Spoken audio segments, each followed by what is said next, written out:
Muy buenas noches, queridos amigos de Centro Cristiano Calidad de Vida. Qué bueno nuevamente poder estar juntos para compartir la palabra de Dios después de haber disfrutado de la alabanza, de la adoración. Ahora pasamos a la palabra y qué especial que es este momento.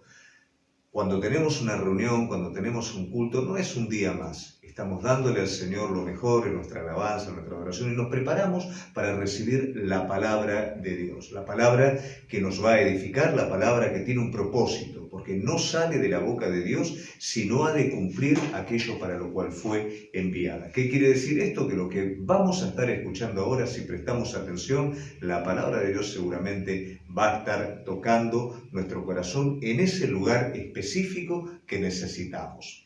Es importante, siempre yo te digo lo mismo, tenete un cuadernito, una virome ahí anotado, ¿no? A veces pasa que alguien dice, no, vos sabés qué lindo la palabra, Dios me habló, ¿no es cierto? ¿Y qué te dijo? Dios, ay, vos sabés que no me acuerdo bien, me olvidé. Entonces no está muy bueno eso, así que siempre tenete una virome y algo que esté tocando tu corazón, vos ahí lo anotás, después lo volvés a releer.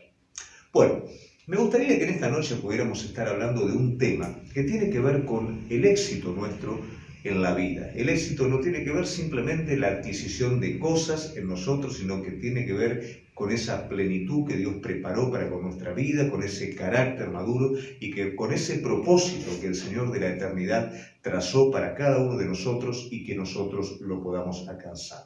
Ahora, ¿qué necesitamos nosotros para poder alcanzar este propósito? Bueno, necesitamos una medida importante, incrementada de Cristo en nuestra vida. Y esto es un poquito de lo que en esta noche vamos a estar hablando, la medida de Cristo en nuestra vida. Probablemente nos podemos hacer una pregunta, ¿no? ¿Cuánto hay de Cristo en vos? ¿Cuál es la medida de Cristo en tu vida? Es interesante que cuando vemos la palabra de Dios, siempre vamos a ver en los hombres de Dios y en el propósito de Dios que esta medida va creciendo. Aunque los momentos son de dificultad, aunque muchas veces los hombres de Dios tienen su tropiezo en el camino, pero siempre Dios se encarga de agregar una nueva medida de Él. En el propósito que a veces pareciera que todo está destinado a fracasar, sin embargo la esencia se consolida en ese grupo de personas que permanece fiel, que está dispuesto a ponerle el pecho a las balas con todo, como estamos viendo en el estudio que hacemos los jueves con el apóstol Pablo, que pese a que todo parece estar en contra, él avanza y el propósito de Dios no solamente se consolida, sino que también Pablo crece en esa medida de Cristo en su vida. También nosotros, en la medida que acontecen pruebas que ponen a prueba, valga la redundancia, lo que hemos aprendido, nuestra fe, la medida de Cristo crece y se desarrolla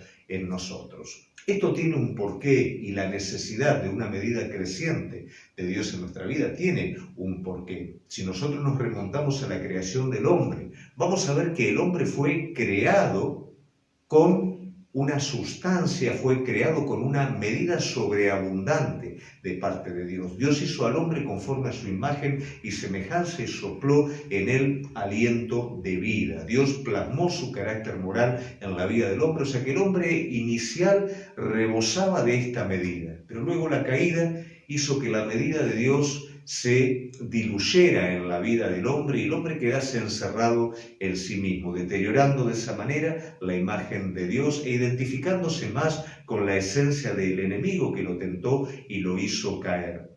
Pero luego viene Cristo, Dios hecho hombre a este mundo con una medida completa de Dios, con el fin de desarrollar una obra completa y que el hombre fuese liberado de ese encierro en sí mismo, liberado del pecado, liberado del yo, para que nuevamente pudiera recobrar la medida de Dios en él. Y hoy vamos a leer un capítulo que probablemente te va a refrescar la memoria porque el personaje que vamos a tocar hoy fue también el que tocamos en la semana pasada. Y vamos a ver en este desarrollo de qué manera se incrementa la medida de Dios en la vida de este hombre y otro personaje más que hay, y esta mujer también. Así que yo te invito a que puedas estar abriendo la palabra de Dios en el capítulo 17 de Primera de Reyes y bajo el título de Elías y la viuda de Sarepta vamos a estar viendo juntos, leyendo esta historia y extrayendo estos principios que nos van a permitir que la imagen de Cristo, la medida de Cristo, se acreciente en nosotros. Dice el versículo 8, vino luego a él palabra de Jehová diciendo, levántate, vete a Sarepta de Sidón y mora allí, he aquí yo he dado orden allí a una mujer viuda que te sustente. Entonces se levantó y se fue a Sarepta, y cuando llegó a la puerta de la ciudad, he aquí una mujer viuda que estaba allí recogiendo leña, y él la llamó y le dijo, te ruego que me traigas un poco de agua en un vaso para que beba. Y yendo ella para traérsela, él volvió a llamar y le dijo, te ruego que me traigas también un bocado de pan en tu mano. Y ella respondió, vive Jehová tu Dios, que no tengo pan cocido, solamente un puñado de harina tengo en la tinaja y un poco de aceite en una vasija, y ahora recogido 2 leños para entrar preparando para mí y para mi hijo, que comamos y nos dejemos morir. Elías le dijo, no tengas temor, ve y haz como has dicho, pero hazme a mí primero. De ello una pequeña torta cocida debajo de las cenizas y tráemela, después harás pan para ti y para tu hijo. Porque Jehová, Dios de Israel, dijo así, la harina de la tinaja no escaseará, ni el aceite de la vasija disminuirá hasta el día en que Jehová haga llover sobre la faz de la tierra. Entonces ella fue e hizo como le dijo el profeta Elías, y comió ella y su casa muchos días. Y la harina de la tinaja no escaseó, ni el aceite de la vasija menguó, conforme a la palabra que Jehová había dicho a Elías. Después de estas cosas, aconteció que cayendo enfermo el hijo del ama de la casa, y la enfermedad fue tan grave que no quedó en él aliento. Y ella dijo a Elías, ¿qué tengo yo contigo, varón de Dios? ¿Has venido a mí para traer memoria de mis iniquidades y para hacer morir a mi hijo? Él le dijo, dame acá tu hijo. Entonces él lo tomó de su regazo, lo llevó al aposento donde él estaba y lo puso sobre una cama. Clamando a Jehová, dijo, Jehová Dios mío, aún a la viuda en cuya casa estoy hospedado has afligido, haciéndole morir su hijo. Y se tendió sobre el niño 3 veces y clamó a Jehová y dijo, Jehová, Dios mío, te ruego que hagas volver el alma de este niño. Jehová oyó la voz de Elías y el alma del niño volvió a él y revivió. Tomando luego Elías al niño, lo trajo al aposento, a la casa, y le dio a su madre y le dijo, Elías, mira, tu hijo vive. Entonces la mujer dijo a Elías, ahora conozco que tú eres varón de Dios y que la palabra de Jehová es verdad en tu boca. Me encanta este último versículo porque de alguna manera denota que esta mujer que encontramos en la primera parte recogiendo leños ahora tiene una medida mayor de Dios. Ahora entiende que realmente todo aquello que el profeta hizo o habló es real. Vos podés decir, pero con todo lo que le tocó vivir, con los milagros que experimentó, ¿cuántas veces, no es cierto, experimentamos milagros, respuestas de Dios, pero así todo nuestra medida de Dios en nuestro interior es pequeña? Es necesario que Dios nos conduzca, nos lleve y que nosotros podamos cooperar en esa dirección para que Él pueda acrecentar la medida de Cristo en nosotros. De hecho, tocamos nuevamente este personaje que es el profeta Elías, que ya lo hemos visto el sábado pasado, si mal no recordás, lo vimos en un proceso de restauración, donde podemos relacionarlo un poco con el tema de acrecentar la medida de Dios una vez que el Señor sopla su espíritu, ¿no es cierto?, lo hace salir fuera de esta cueva, el Señor nuevamente acrecenta su medida en él.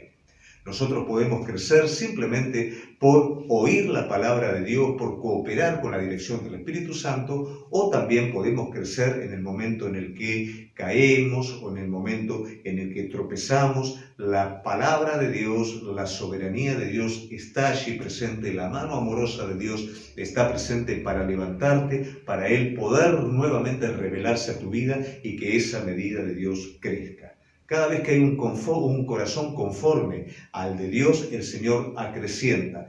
por dirección o acrecienta por trato su medida en cada uno de nosotros. Entonces vemos aquí una primera instancia que es importante, que es la soberanía de Dios. Cuando vemos la vida de Elías, estamos viendo la vida de un hombre con una gran medida de Dios en él, y esta medida era necesaria para hacer lo que tenía que hacer en su contexto. Como todos recordamos, y los que no recordamos lo vamos a aprender hoy, el contexto de Elías era un contexto de abandono de la fe, de apostasía, de los más importantes de esa época. Prácticamente era casi un hombre solo, enfrentando con todo su pueblo que había abandonado la fe. Ponete un poquito en ese lugar. Imagínate que vos seas el único y todo lo que está a tu alrededor atenta contra vos. Te está tratando de acechar, te está tratando de ver qué es lo que haces y vos estás solo. ¿Qué es lo que necesitas? Más que la situación cambie, necesitas que tu carácter sea fortalecido. Y para eso necesitas esta medida de Dios en tu vida. Y esta medida estaba presente en la vida de Elías. Esta medida se la había derramado, haciendo de este hombre un hombre distintivo. Hoy vos y yo necesitamos en este mundo presente ser personas distintivas. ¿Y qué hace esa distinción? La medida de Dios en nosotros. Hoy este mundo está necesitando ver en vos un ejemplo, no verte pasar como un vecino más, como un compañero más de la facultad, sino aparte de ello, ver que en vos hay algo diferente, ver que la medida de Dios está presente en tu vida. Ahora bien, el Señor guió la vida de este discípulo, de este profeta, con el fin que esta medida crezca, porque la pregunta probablemente que uno se hace es ¿y cómo crece esta medida? ¿Crece orando? ¿Crece leyendo la palabra de Dios? Por supuesto, todo eso coopera, pero en la soberanía de Dios, Él permite que situaciones acontezcan en nuestra vida para que todo lo orado, para que todo lo aprendido, sea de alguna manera puesto a prueba, sea llevado al plano de la realidad y que allí la medida de Dios se acreciente en tu vida. Esto es lo que pasó de alguna manera con Elías. Elías era llevado, ¿no es cierto?, luego de ser usado tremendamente, era llevado por Dios a distintos lugares. En este momento, ¿no es cierto?, antes de ir a Sarepta, Elías está en Querid, está en un arroyo, que luego en el que él dio una palabra, guiado por Dios, que no habría lluvia hasta que él nuevamente hablara. El Señor lo hace escapar a un arroyo. Y allí dice la palabra de Dios que lo sostiene, ¿no?, de una manera tremenda por medio de cuervos que traían pan, que traían carne y el arroyo que le proporcionaba agua. Aquí vemos la soberanía de Dios. Uno podría decir, pero ¿por qué razón no preparaba alimento en un lugar? ¿Por qué razón no hacía las cosas de una manera más fácil? Porque Dios quería ensanchar la medida en su siervo. Dios quería que su siervo aprendiera a que cuando Dios dice algo, Dios lo cumple. Y cada día esperar de esos cuervos, cada día esperar de esos alimentos no hacía ni más ni menos que fortalecer esta medida de Dios en él. Dios nos lleva a una escuela que es una escuela de amor, con el fin de que la medida de Cristo en nosotros se fortalezca. A veces vos te enojás con las situaciones, a veces te parece que son eternas, que la cosa no cambia, pero Dios está agregando sobre vos. Él te está diciendo, no desvíes tus ojos, tu confianza de la palabra que yo te di. Aunque todo parezca contrario, aunque parezca que todo está contradiciendo lo que yo dije, vos mantenete firme, porque mientras te mantenés firme estoy renovando en vos esta medida. Y luego vas a ver finalmente como yo lo que pronuncio con mi boca lo cumplo. Y luego como esta mujer vas a poder decir, ahora entiendo que la palabra de Dios es real en tu boca. Entonces vemos primeramente la soberanía. Qué importante que es entender que desde el día que entregaste tu vida al Señor, Él es el que dirige tu vida. Y los acontecimientos que están alrededor tuyo no están librados al azar. Él tiene gobierno, tiene control y es a través de ellos que está acrecentando la medida de Cristo en vos. Luego otro aspecto importante, aparte de la soberanía, es el lugar de Dios en tu vida. Si vos ves cuando el Señor lo está llevando a Elías a esta situación con la viuda, aquí aparece otro personaje más, ¿no es cierto?, vas a ver la importancia que tiene el primer lugar. Acá el Señor no solamente está interesado en que crezca la medida de Dios en la vida del siervo de Dios, sino también quiere que la medida crezca en la vida de una persona que está preparada. Ahí vemos la soberanía, ¿no? Porque el Señor lo está mandando a Elías, a una mujer que dice que yo le hablé a esta mujer. ¿Cómo te imaginás vos que el Señor habló a esta mujer? Porque esta mujer estaba en un contexto pagano, era una mujer gentil que no conocía a Dios. Sarepta era el lugar de donde provenía la reina Jezabel. Era un lugar totalmente idólatra, abocado a la adoración de Baal. Entonces no había manera de que esta mujer fuese una adoradora de Dios. De hecho, no lo conocía. Pero esto nos muestra de alguna manera, ¿no es cierto?, cómo obra Dios cuando hay un corazón preparado. Hay personas que no conocen a Dios. Yo me identifico, cuando no lo conocía al Señor, mi corazón de alguna manera estaba preparado porque de adentro mío clamaba por Dios, pero no sabía cómo era.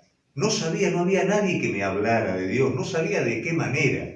Entonces no sabía tampoco qué era lo que me pasaba dentro mío, solamente sabía que había una tremenda insatisfacción. El día que Dios resplandeció en mi corazón, entendí todo. Digo, esto era. Y es como un enchufe, ¿viste? Que enchufa una pieza que encaja dentro de la otra. Y es como que todo en ese momento se me abrió y pude tener comprensión. Yo estaba esperando a Dios. Mi corazón estaba esperando a Dios. De esta manera también la viuda, sin saberlo ella, como también la mujer del pozo de Jacob, estaban esperando a Dios. Su corazón estaba preparado. El corazón de cuántas personas hoy está preparado para que de la misma manera que Elías, vos puedas estar apareciendo en ese lugar e incrementando la medida de Dios en ellos. Ahora, la característica de esta mujer es muy particular, cómo es encontrada por Elías. Elías recibe una palabra y cuando entra en este lugar, ¿no es cierto?, primeramente Dios lo está llevando a un lugar pagano. Y es, ¿no?, decir, pero yo soy un profeta de Dios que tiene que hablarle al pueblo. Señor, me llevas a un lugar pagano. Bueno, ahora me vas a sostener. ¿Quién me va a sostener aquí? Esta viuda era pobre. La encontramos recogiendo leña. ¿Qué quiere decir? Cuando una viuda, una mujer recogía leña en ese momento, hablaba de pobreza, ¿no es cierto? No tenía un hijo, un esposo, alguien que recogiera por ella. Esta mujer no solamente estaba en ese lugar recogiendo leña, sino que estaba recogiendo leña con la angustia, que iba a estar preparando un último almuerzo, una última cena para ella, su hijo, y luego de esto iban a morir.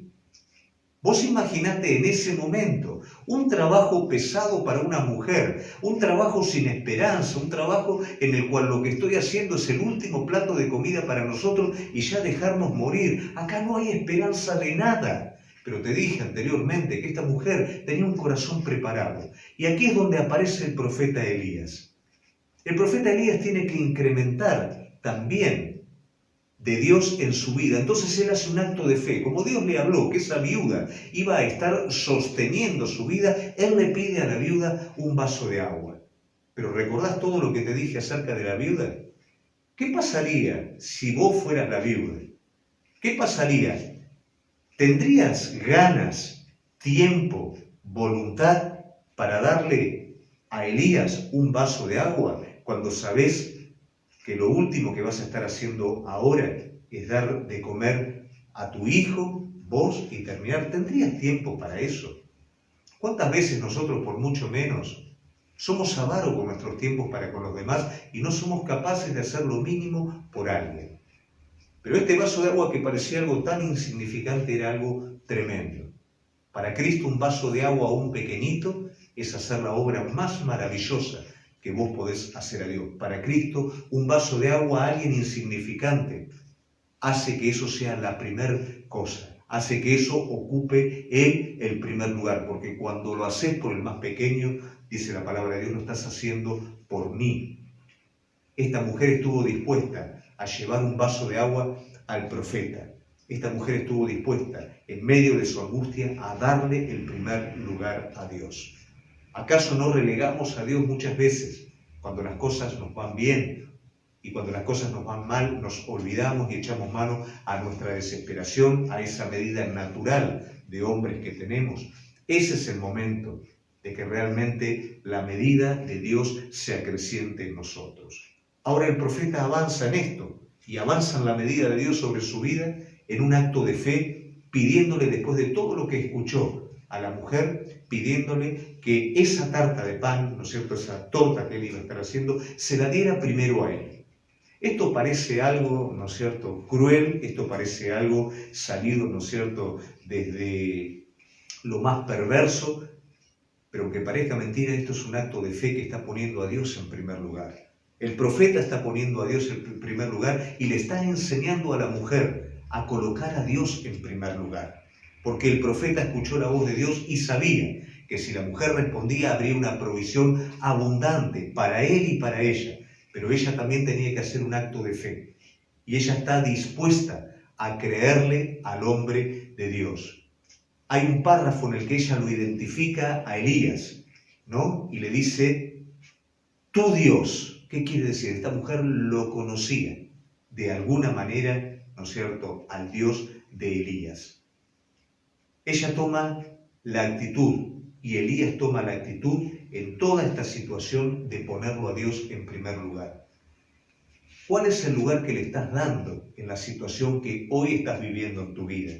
Tal vez estás viviendo una situación de desesperación, en el cual, bueno, sí, yo le recé a Jesucito, pero después, bueno, fui a la bruja, después eché mano acá, eché mano allá. ¿Cuál es el lugar que vos les estás dando? ¿Sos capaz en medio de esa desesperación de ponerlo a él en primer lugar y darle ese vaso de agua?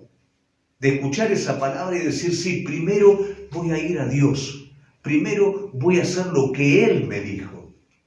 Primero voy a ir a esa promesa, la voy a creer, le voy a dar a Dios el primer lugar.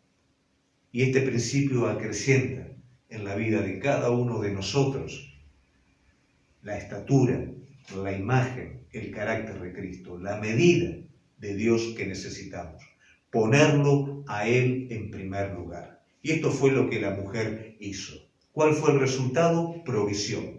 ¿Cuántas veces la provisión está en primer lugar en nuestra vida, lo que nos lleva a desplazarlo? ¿Cuántas veces hay personas que vinieron a la iglesia pidiendo una bendición? Dios dio esa bendición y esa bendición comenzó a ocupar el primer lugar y terminaron perdiendo, ¿no es cierto?, el lugar del Señor y terminaron perdiendo también la bendición. Realmente, si vos hacés que Él ocupe el primer lugar, todas las cosas serán añadidas. Buscad primeramente el reino de Dios y su justicia, y todas las cosas serán añadidas. Es un asunto de orden. Dale a Él el primer lugar. Elías dio el primer lugar al Señor a través de este acto de fe, y el Señor cumplió su palabra. Elías le enseñó a confiar en la palabra de Dios a esta mujer. Esta mujer le dio el primer lugar a Dios y su hijo no murió. Recibió la provisión que estaba necesitando. Pero tenemos una tercera situación que a su vez es un principio que nos debe de alentar a nosotros también. Dice la palabra de Dios, bienaventurado aquel en cuyo espíritu no hay engaño. Y tanto en Elías como en la viuda no había engaño en su espíritu. ¿Y en dónde te das cuenta de esto? En esta tercera situación que sucede. Porque es aquí donde el hijo muere. ¿Cuántos pensamientos? ¿Cuántos pensamientos podrían estar presentes en Elías? ¿Cuántos pensamientos podrían estar presentes en la madre? Decir, pero al final todo esto es una farsa. ¿Qué es lo que pasó con todo esto? Dios me provee en algún lado, pero después hace que mi hijo se vaya. No lo entiendo, no lo entiendo. Pero qué importante es que no vamos a ver en ninguno de estos dos personajes una queja para con Dios. Vamos a ver por un lado en la vida de Elías, que Elías va a tomar a este niño y en privado sí le va a preguntar a Dios porque no lo entiende. Señor, ¿qué es esto? No lo entiendo. Pero no se queda Elías ahí. Elías se derrama delante de Dios, no delante de los que lo rodean, ¿no es cierto?, sino se derrama delante de Dios se tira sobre este niño en un acto de fe y este niño resucita. La madre, ¿qué es lo primero que hace? La madre dice, ¿para qué viniste acá? ¿Para que mis iniquidades fueran expuestas? ¿Qué hace la madre? Antes de reclamarle al profeta, antes de reclamar a Dios, lo primero que sale de la madre es entender que en su vida habían cosas que no estaban bien. Y que probablemente esto ella lo asociaba a que podría ser algo retributivo a sus acciones. Esto es un espíritu humilde. Cuando el espíritu es humilde no deja de reconocer a Dios en medio de las dificultades. Y lo mejor que te puede ocurrir es un espíritu sin engaño. Hay tantas veces que en nuestro interior el engaño entreteje las cosas. Entonces no le sabemos dar a las cosas la dirección que corresponde, nos confundimos, creemos que estamos bien y estamos mal, creemos que estamos mal a veces y estamos bien. Qué importante que es que en nosotros pueda haber un espíritu sin engaño, porque es desde un espíritu sin engaño en donde el Señor puede acrecentar la medida de Cristo. Él no va a edificar sobre un cimiento endeble, Él lo va a edificar sobre el engaño, porque todo se caería abajo. Pero sí va a permitir situaciones que hagan que todo salga a luz para que el espíritu se renueve y realmente pueda ser un espíritu sin engaño. ¿Qué dice la palabra del Señor? Bienaventurados los de ojos limpios, los de corazón puro, ellos verán a Dios. Qué necesario que es que nuestro espíritu se renueve en integridad. Y Dios en su amor eterno lo permite a través de situaciones como estas. Entonces salió a luz todo. Y vuelve a repetirse la historia. ¿Qué sucede con todo esto? Aquí hay una resurrección. Pero es lindo lo que sucede luego de esto. ¿Por qué razón? La mujer reconoce ahora que la palabra de Dios y que Elías eran reales. Hubo una provisión sobrenatural, pero no alcanzó. La medida comenzó a crecer, pero todavía faltaba un poquito. Y esta situación tremenda hace que la medida de Dios en esta mujer llegue a su lugar más grande. También en el profeta Elías, porque esto es la primera resurrección de la que habla la palabra de Dios.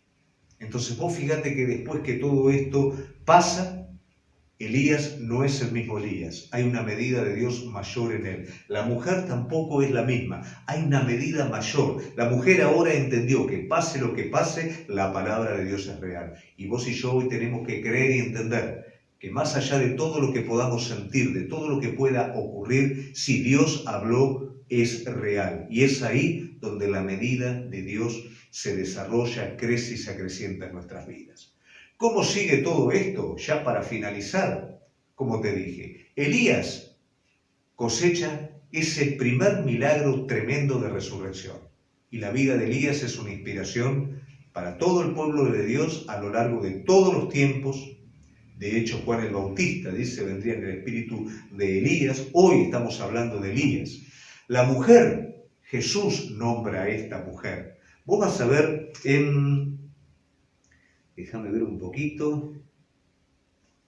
Lucas 4, 25 y 26, que Jesús hace mención de esta mujer y de Naamán sobre un montón de personas que no lo querían aceptar. En su primer discurso, luego de bajar, ¿no es cierto?, del monte en donde el Señor presenta al profeta Isaías y no lo querían aceptar, ¿no es cierto?, lo que Jesús les estaba diciendo, pone como ejemplo a esta mujer. ¿Qué quiere decir? La medida de Dios en Elías, la medida de Dios en esta mujer, no cesó nunca. No solamente siguió creciendo, sino que llega hoy hasta cada uno de nosotros. Qué importante que es, queridos amigos, que nosotros hoy podamos estar abiertos a que Dios acreciente su medida en nuestras vidas. Eso quiere decir que la vida de Él es la que va a estar llenándonos. Y este mundo no necesita de vos. Este mundo necesita de Cristo en vos. Este mundo necesita la vida de Jesucristo en cada uno de nosotros. Este mundo está necesitando una mayor medida de Dios, pero no la va a tener hasta que primeramente esa medida no pase primero por tu vida. Este es el desafío que en esta noche quiero dejarte. Que realmente puedas abrir tu corazón y puedas comprender que hay más de Dios para tu vida, que realmente puedas anhelar una mayor porción de Dios, de su Espíritu Santo en vos, puedas entender que necesitamos que la medida de Cristo se acreciente en nuestras vidas, puedas creer en esa soberanía en la que Dios permite que las cosas acontezcan para que esa medida pueda crecer, puedas de una vez por todas darle el primer lugar. Tal vez como esta mujer viuda varias veces te enfrentaste a no poder, a poder dar ese vaso de agua, a poder dar eso, pero decidiste quedártelo vos, decidiste guardártelo para vos mismo. Acordate, la medida del Señor va a acrecentarse en tu vida en la medida que vos puedas ponerlo a Él en primer lugar, saliendo de vos mismo. Tu espíritu, que pueda ser un espíritu sin engaño. Esto no es un hombre o una mujer perfecto. Esta es reconocer tus faltas. No quieras ir más allá de donde va tu medida. Pedro quiso ir más allá de donde iba su medida y el resultado fue un fracaso. Pero Juan entendió que la medida de él consistía en que él pudiera menguar y Cristo pudiera desarrollarse y crecer. Que este pueda ser nuestro sentir y que de esta manera, habiendo cosechado el propósito del Señor, podamos ser bendición a este mundo que nos rodea, que tanto está necesitando de Jesucristo. El Señor quiere acrecentar su medida en vos. ¿Estás dispuesto? Este es el desafío que en esta noche quiero dejarte. Te invito a que podamos estar orando juntos. Amado, queremos en esta noche agradecerte por este tiempo. Queremos pedirte, Señor mío y Dios mío, que la medida de tu Hijo en nosotros pueda crecer. Que podamos, Señor, tener la actitud correcta para que en el momento en el que vos querés estar haciendo crecer esa medida, nosotros podamos estar atentos y podamos darte a vos el primer lugar, sabiendo, Señor mío, que tu palabra se cumple. Señor, queremos tener un espíritu dócil que permita que tu obra se complete en cada uno de nosotros. Y queremos, Señor mío y Dios mío, no solamente cosechar el resultado que nos beneficia, Señor, por el cumplimiento de tu palabra. Queremos también, Señor, que nuestro testimonio pueda extenderse como el de Elías, como el de esta mujer, esta viuda de Sarepta, cuando ya no estemos en esta vida, extenderse a las próximas generaciones. Queremos, Padre mío y Dios mío, ser un testimonio vivo y queremos una medida abundante de tu presencia en nosotros. Te damos gracias en el nombre de Jesús. Gracias, queridos amigos, por acompañarnos en esta noche. Y ya en unos minutos nos estamos encontrando en Zoom para charlar un poquito, por ahí para hablar un poco más de la vida de Elías, de la vida de esta viuda, compartir entre nosotros. Y como todos los jueves, te espero para poder nuevamente compartir. Este jueves fue muy lindo, compartimos un tiempo de ayuno, oración juntos. Bueno, que eso no decaiga, que este jueves podamos estar juntándonos y, por supuesto, el sábado que viene, compartir juntos la palabra de Dios. Dios te bendiga mucho.